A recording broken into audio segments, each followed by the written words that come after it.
This sounds so awkward.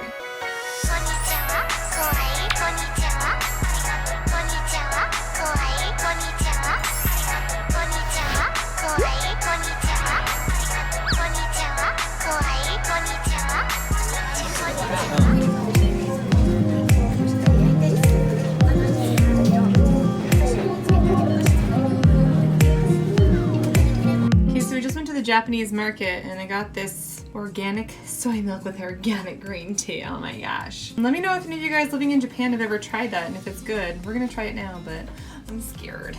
Definitely looks like a very Japanese green type of color.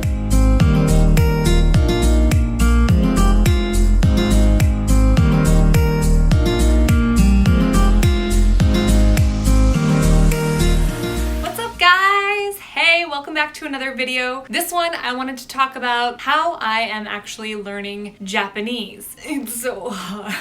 So I was thinking about it, I was like, gosh, Spanish seems like it was so much easier. And then I was like, well, technically I had about 6 years of Spanish learning, so that could be why. I felt like I was really not picking up Japanese as quickly as I wanted to. And it really depends on how much time you're willing to put into learning a new language. But I wanted to share with you how I'm trying to live my normal life, not as a student, but also learn an entire new language. So let's start. The first thing that I started doing was listening to language books on tape. The program that I'm using is called Pimsleur, and I will link that. And so that will tell you how much it costs. However, what I did was I got the audiobooks from the library and downloaded them to my phone. So whenever I go to work, I pop them in my ears and I listen along. Another thing that I do is I'll go with each lesson, I'll write down the different keywords that they use, the different sentences. So for example, the very first lessons were learning like where a station or a park was. So it's incorporating a lot of different words and sentences and phrases that you would use. Plus I would pick out the specific vocab that I would need to know. So for example, they would say, repeat after me, Shinjuku eki wa doko desu ka? And so that means basically, where is Shinjuku Station? And so then they would tell you eki means station, and then doko means where, and then desu ka is basically how you ask a question. So you put all that together, and they also kind of talk about sentence structure, and then some of it is just kind of learn as you listen, which for me is a little bit difficult because I like to know the reason why things are done the way they are, and basically the background and history to everything. It just helps me understand things and retain that information. So when they don't tell me a rule where they're like, in this situation, you always do this, this, and this, like A plus B always equals C for the most part. For us, it's always like subject, verb, direct object type of thing. They don't always talk about that in the Pimsleur, so it's kind of like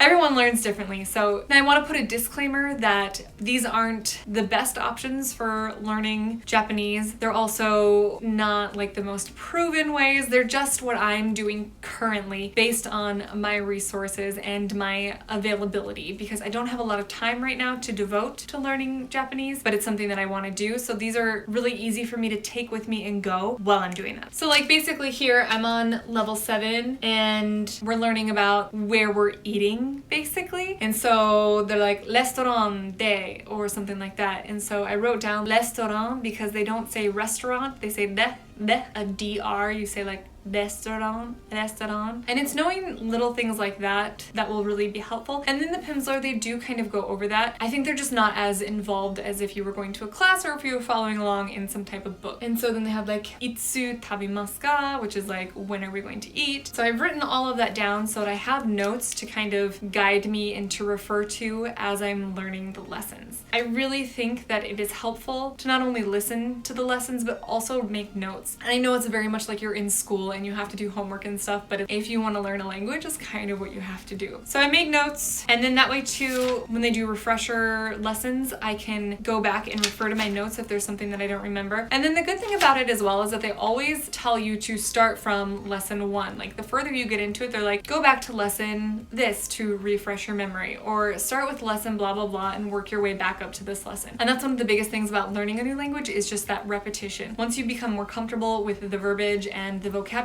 you're going to be more comfortable using it and having it actually come out of your mouth.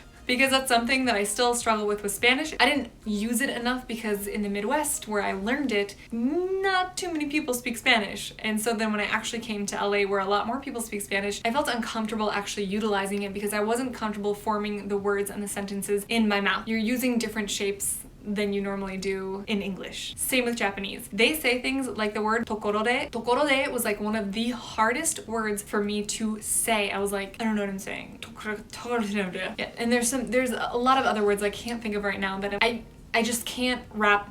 That sounds bad. I just can't make my mouth.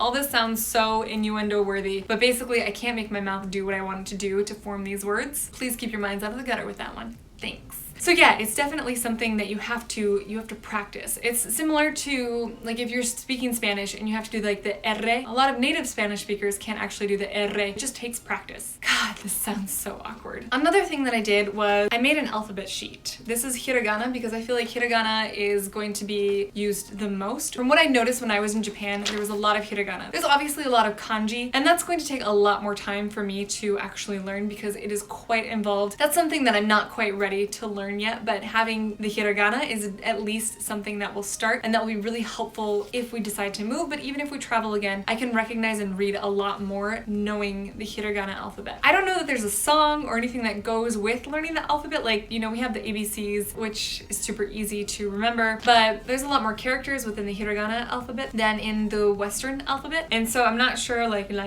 ka, ga, sa, za, da. I don't know if that's what you would do because it's still a little bit confusing. But basically for me, what I've done is I will just take the ahs and I will write out all of the ah words. So I'll do repetition of like ka, ga, sa, za, all that stuff until I'm done. And then I will try to like cover up these things and see if I can read just the hiragana. You can do things like flashcards so you can basically help yourself remember. But writing them out and writing out the actual hiragana is really important, and it will definitely help your memory as you become more comfortable with the alphabet. Also, picking up Japanese products. Thankfully for us, we do have a lot of Japanese markets here, so I'm able to go and I can practice reading. And so I try to challenge myself that way when I'm out in the world. Okay, I think this says that, or blah, blah, blah. Or if I read like an anime poster or something and it actually has hiragana on it, I'll try to pick out characters that I recognize and then go from there and try to read it. Or like I'll have people comment on my Instagram stuff in Japanese and I'm like, I can't copy this and translate it into Google Translate, so I will whip this out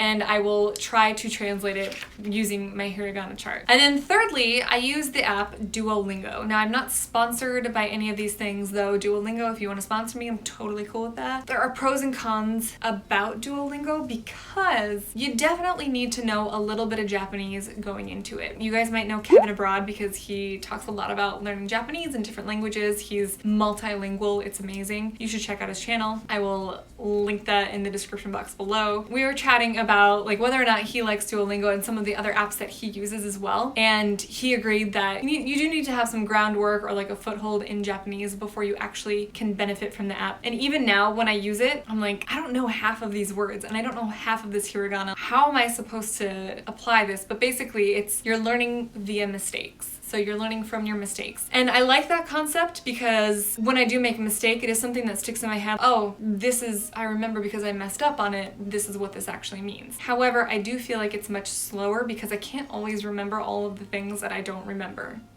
If that makes sense. But having a little bit of that Japanese knowledge from my Pimsleur going into it, it did help. Also, having practiced the hiragana alphabet a little bit also helped. And some of the vocab and some of the sentence structures that they were giving me, I was able to either guess the right answer or actually know the right answer in the beginning. So they start off pretty basically, and what you do is you devote 5 to 10 minutes to a lesson, and then they also do the thing where they have you recap. So basically you want to keep all of your lessons at full bars. It's kind of like your power level in those lessons. And then when they go down, that means you need to go recap those lessons. What I really do like about it also is that it's on my phone and it's super easy. I don't have to invest a lot of time or energy into doing these. Again, it only takes like 5 to 10 minutes to go through lessons. And so I'm able to do that when I'm at work, I'm on a break or something, or when I'm at home and I'm just watching TV and I don't have anything else to do. It's really simple, really easy, really on the go. So that kind of wraps up how I'm learning Japanese at this point. I think once I find out whether or not we're actually moving to Japan, I would like to go to a class. Thankfully, they do have a class in my area. Classes generally range about $200 to $300 for 3 months, I think I could be wrong. Maybe for a month. So it's definitely an investment. Doing these other options is a free way to do it. I think having a classroom setting for me does help because it makes me a little bit more accountable for what I'm doing and for learning, especially if you're going to be paying for that class. You don't want to be just throwing money out the window. So you're going to apply yourself a little bit more versus these free apps and going to the library and things like that. Unless you're super motivated and super dedicated, it's easy to kind of shirk on your lessons. So there's that. If you guys have any good resources or good apps or good learning tools that you're using currently to learn Japanese, please leave that down in the comments box below because sharing is caring, right? And the more knowledge that we can share, the better we make this world. That's so cheesy, but I really think it's true. Also, don't forget to thumbs up this video because you liked it and subscribe if you haven't subscribed. And I really love hearing from you guys, so please, even if it's not something about learning Japanese and you want to say something, please keep it positive or like not weird. That would be great. But leave that down in the comments box below. I love chatting with you guys, and I will see you guys on my next video. Bye. Thank you.